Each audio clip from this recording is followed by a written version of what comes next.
Welcome to How to Save Your Marriage with Nicola Beer, a full show of tips and practical strategies to repair, rebuild, and strengthen your relationship. If you are currently stuck, wondering if your marriage can be saved, or you want to save it but don't know how to go about changing it, this show is for you. To book your free marriage strategy session with Nicola, get the free marriage ebook or donate. If you are enjoying the show and want to help keep it flowing, visit www.nicolabeer.com.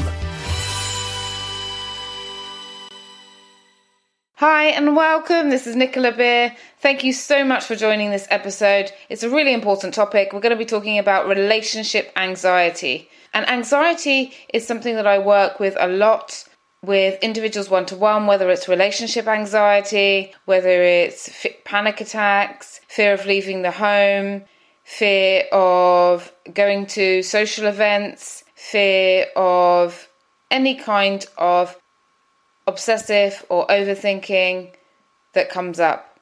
And there can also be obviously fear of divorce, which is another type of relationship anxiety. But today we're going to be talking about the relationship anxiety over whether your husband or wife is cheating. And the reason that I wanted to dedicate some time to this because there is a fine line between knowing or having a sixth sense or intuition, something's going on, and I need to check their phone, or I need to pay attention, or something's not right in my relationship, and somebody who is constantly living in relationship anxiety. They're constantly in fear. They're constantly feeling insecure, constantly feeling reassurance, constantly checking their social media and things like that. So I'm going to be sharing in this episode about the reasons, other possible reasons for feeling insecure in the relationship, looking at those. And then in the second episode, it's more about how to help yourself. What can you do if you do have a lot of relationship anxiety, if you do have lots of insecure thoughts, how to calm them, how to manage them, and how to move forward. Because we can all go through moments in our lives and our relationships where we feel anxious or scared that our partner may be hiding something from us or perhaps cheating on us.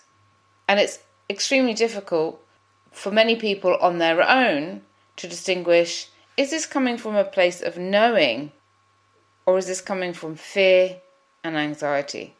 And sometimes it can be coming from both. Many times men and women tell me that they felt out of character when they had the urge to check their partner's phone and found evidence that something is going on. And there is a difference between this, that odd occasion where you think, hang on a minute, let me just check something, to being consistently worried every time they go out or don't call you, and you assume that because it's their cheating. Persistent relationship insecurity can not only ruin your relationship, but it can also take a toll on health.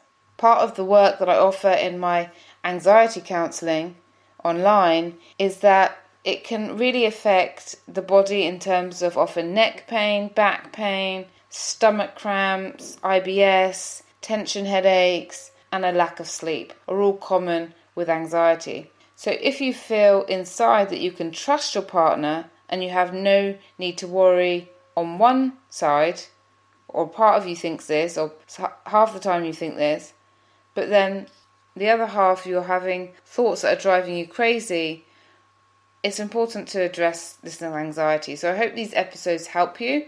And if you know that you really want to get rid of this kind of anxiety, whether it's relationship anxiety or other anxiety, then do reach out to me via my website. You can book a 20-minute call with me. We can discuss options for you and how to change this. And if you've only recently started to feel something is off and this is not like you, it's often a warning sign that we need to pay attention to our relationships. It may be or it may not be any cheating going on. It may be that there is something happening in the relationship or something happening in perhaps your partner. If there's a distance, it could be something like they're super stressed at the moment, may need some help. Or it could be a sign that they're holding resentment towards you or any other things. So we're going to look at the signs or feelings of unsettledness and what to pay attention to and what to look at in your relationship.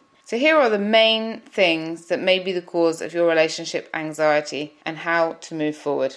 The first thing is, do you have anxiety in general at the moment? Do you have a feeling of insecurity? For example, did you experience something lately that can be affecting your confidence level? Change can be nerve-wracking sometimes, whether it's a change in location, work schedules, a different routine. This can sometimes affect people.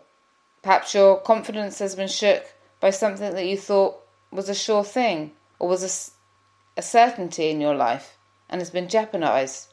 A loss in your life, like a job loss, financial loss, accident, losing a loved one, health loss, or parting ways with a long-time friend, can all create anxiety, and this can generate in a general feeling of anxiety.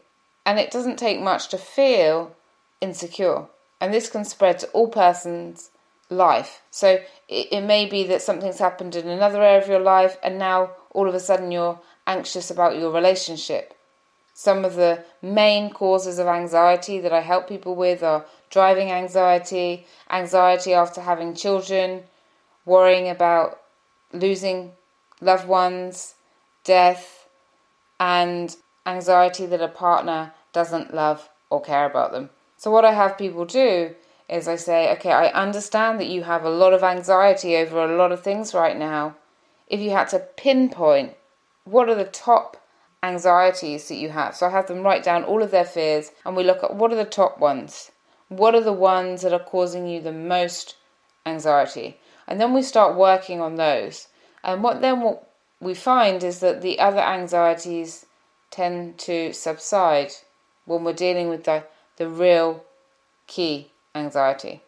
The second reason is that someone was unfaithful to you before in the past.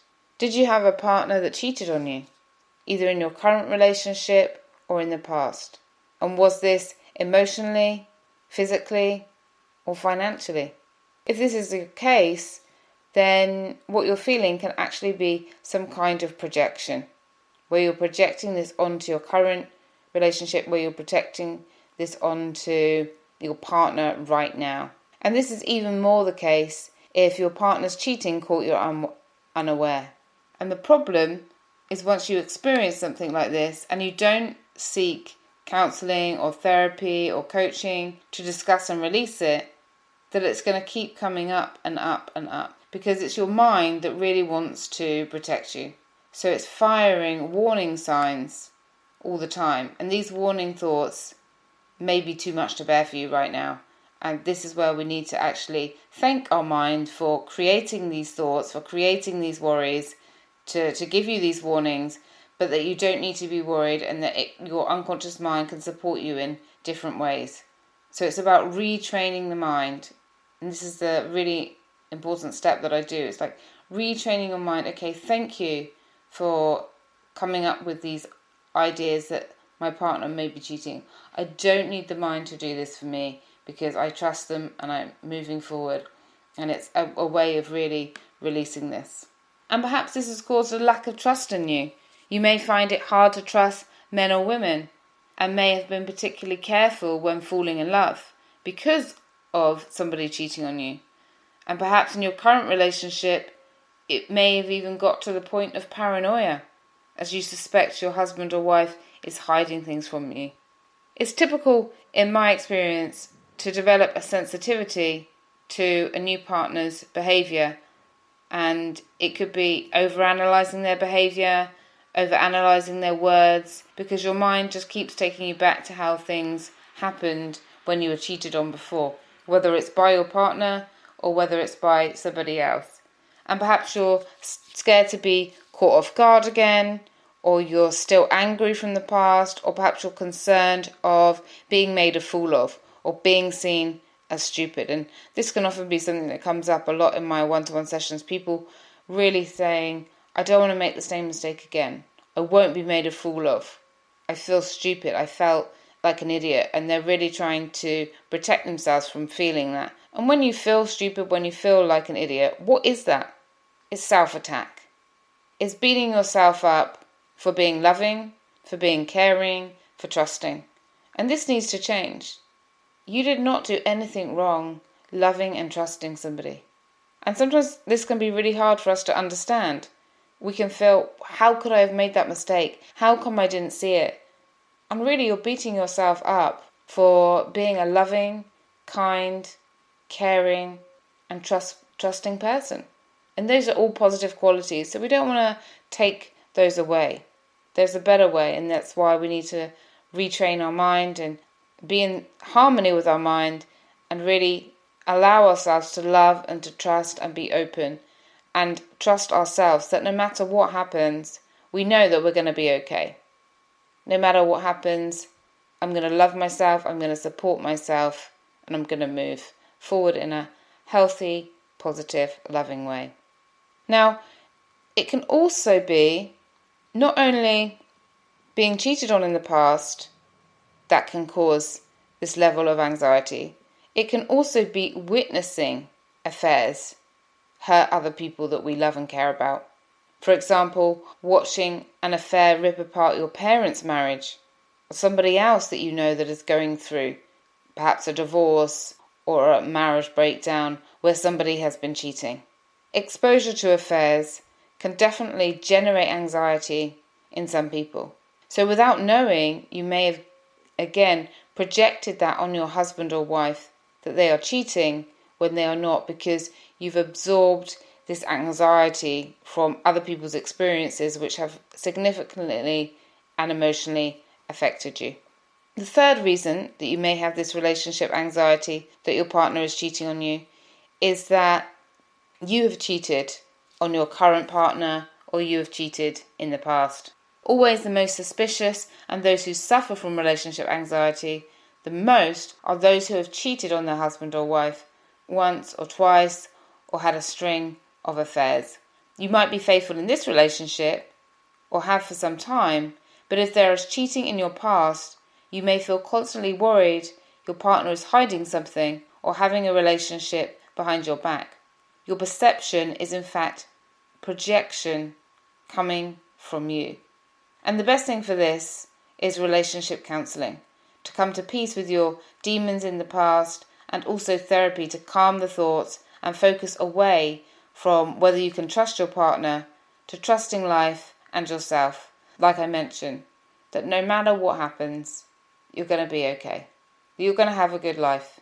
That you're going to be happy, successful, and at peace. And I do such anxiety calming techniques online through several methods. One is hypnotherapy, and I've created so many, especially for this situation, especially for relationship anxiety, for panic attacks, for obsessive thinking, because it's not a way to live. It's exhausting, it drains our energy, our time, and it may also affect your eating. In my emotions and eating podcast, I see this all the time where people eat their anxiety or people starve their anxiety. And if you're starving your body or you're overloading your body with too much food, then for obvious reasons, it's going to cause a lot of stress, extra stress in your life. So we want to make sure that we are avoiding that. The next reason that people often develop relationship insecurity about their husband or wife cheating is that sexual activity in the relationship has slowed down, where they go from not being able to keep hands off each other to days, weeks, even months without so much as a sexual encounter. And it's normal for relationships to go through these highs and lows, these moments, but it can also make a lot of people think, well, if they're not getting sex from me, where are they getting it outside the relationship? Or are they getting that sexual relief in other ways? Yet in reality, there are so many reasons sex drives change and partners get out of the habit of regular sex. For one, it might be that your partner or you are tired in your life, in your day-to-day life, are stressed, are emotionally disconnected, are addicted to something, angry, depressed, or having hormonal changes. These can all lead to a low libido and consequently sexual rejection. And I've created 2 products that have helped countless men and women change their sex life dramatically using the power of the subconscious mind in my Sexual Boost hypnotherapy programs. I have one for women, which has 4 tracks that focus on boosting libido, body confidence, sexual confidence to enjoy sex more, to instigate sex, to feel good about themselves in that sexual way, which is a huge hit. And there's 4 different tracks, and you don't have to listen to all 4. You just pick the one you like, the one that's most relevant to your situation, and listen again and again. And I also have one for men, and the men's one is increasing sexual desire for their wife, overcoming impotence, premature ejaculation, one is on, and for a higher libido. So this is really key in helping people to transform their sex life. And the reason I made these as 2 separate audio programs is because, one, I wanted them to be super affordable so that everybody can afford to get this kind of support they need without having to pay and invest money in one-to-one coaching and one-to-one counselling. Of course, if you can afford one-to-one, it's a great way to tackle any issues in relationships. But for some people, they know they don't have the budget for lots of sessions, and so I've made it available as audios, hypnotherapy sessions that I've recorded, especially for these key areas. And also, it's embarrassing for a lot of people, or it's difficult for a lot of people to talk about their sex life. And I, for one, totally get that. Being a Brit, I found it difficult to even talk to my partner about our sex life for many, many years. And until I started helping people with their relationship, helping people to transform their sex life, and doing many sacred sexuality courses and other courses on emotional and physical intimacy, I found it difficult to talk about. So I totally appreciate that sharing with somebody that you have perhaps an area of your sex life, an area of your sexual personality that you want to change, and you don't quite yet have the confidence to discuss it, then you could just go and get these tracks. So I'm going to put the links along with the show. If you want to find out more, you can also just email me, nb@nicolabeer.com, obviously N for Nicola, B for beer, at nicolabeer.com, and I'll share the links with you. You can read about it and see if it's something that can benefit you. One of the reasons that a lot of people stay stuck with their sex life not being fulfilling, not being satisfying, is they believe that it's nothing they can do about it. That it's chemistry, that it's a problem that's physical. Perhaps they tried the doctors and it hasn't worked, and so they feel like, okay, I'm stuck. And I want you to know that hypnotherapy is a really great way to become unstuck when we're working with the mind. And a lot of people know this. A lot of people know that, it's a psychological problem. I've got some kind of emotional block. I know that it's just my mind that needs changing. And when we change the mind, we change our body. The mind and the body are so fully integrated, and they affect each other massively. The 5th reason that a lot of people may have relationship anxiety is because they spend a lot of time physically away from their partner. Long distance marriages, long distance relationships. And if you're both busy and you don't interact because there's a distance between you, then of course this can create concerns. Are they cheating or not? What are they doing when they're away? And then there's sometimes people that live together, but they're physically apart, where one person works night shifts and one works day shifts, or when you're both so busy, you're not connecting, and you're only talking about logistical or financial matters. In fact, busy work and family schedules can cause people to spend less and less time together, and it's normal for a disconnection to creep in because you're not interacting in the way that you used to. And whilst at first perhaps you were too busy to notice that distance, after a while the feeling of aloneness or that something is missing can begin to creep in. And the only way to get over this is to take action to become closer, to get into action, to do things that make you feel physically and emotionally more connected, like spending more quality time together, doing things together, engaging with each other, having a break on social media, on watching TV, and just really interacting and putting the screens away.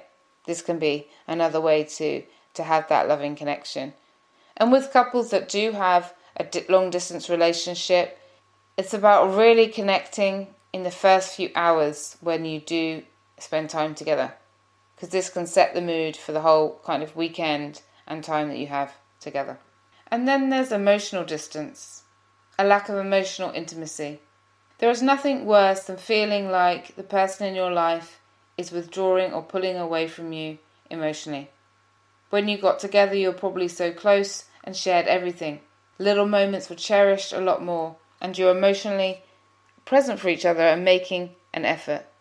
And again, it's normal when couples grow accustomed to each other, or when things don't get resolved, resentment doesn't get resolved, negativity doesn't get resolved, that a distance can happen. And then this can cause anxiety and to question the fidelity of a partner. So has emotional distance taken place in your relationship? And if yes, has it taken place after something? Perhaps a change in job, a busier schedule, having children, financial pressure, a health scare? Or is it something inside the relationship? Have you had an argument where you haven't addressed the issue? You haven't felt heard. You haven't felt like you've come to a good place after it. And it's important to share this. It's important to be vulnerable, to share your feelings. If you want more emotional connection, if you want emotional intimacy, then sharing your feelings, being emotional in a healthy way, not in a blaming way, but in a loving way, in a way that says, I'm concerned about this, what can we do? I want us to have a close relationship, I want you to be happy, I want myself to be happy, can we keep talking about this until we reach solutions? This is like the best way to handle it, instead of accusing, blaming, for obvious reasons. It's just going to create shutdown. So if you're still unsure about whether your husband or wife is cheating in your relationship, or whether it's your own relationship insecurities, I would say, in my experience, helping countless men and women through this, it's important to listen to your intuition, to listen to your body. The body never lies. Check in with yourself.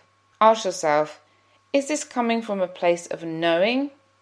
Do I know? Am I getting a sense something's wrong? There's another person in the relationship? Or is this my fear? And then you will know what to do that's best for you. For many, the easiest option is to suggest that you need to talk to your partner and voice these concerns. And I really mean talk, as I mentioned, not to go into a flying range of accusations. Remember, if your partner has nothing to hide and sees you flying into their rage, they may become defensive. And sometimes people get really defensive because they feel attacked. And if you feel attacked, then it can cause defensiveness, and this can then cause somebody to have even more relationship anxiety. So it's really about learning how to have a positive talk about this. Definitely, if you accuse them, they're going to shut down and say no. If you're really concerned, it's about sharing in a way that's loving and open to get an honest answer. And I can help you with that if you feel that this is something you really would like to be able to do. To be able to discuss the things that are important to you, where you get an answer, you get an open dialogue with each other, rather than feeling even more anxious because your partner is refusing to talk about the matter, shouting back at you, shutting down, making you feel that you're crazy or that you're stupid, kind of gaslighting you. This is all going to make things a lot worse in the relationship. So how you approach this topic is really, really key. So in the next episode, I'm going to be sharing about how to tackle the fear of being cheated on. I hope you have found this useful, and I do look forward to you joining me in the next one. Thank you. Have a great day. Bye. Thank you for listening to How to Save Your Marriage with Nicola Beer. To book your free marriage strategy session today, you can visit www.nicolabeer.com, where you can also get the free marriage fixing ebook, request a topic for the show, and make a donation if the show has been of benefit to you and you want to help keep it going. We wish you an amazing love-filled day ahead.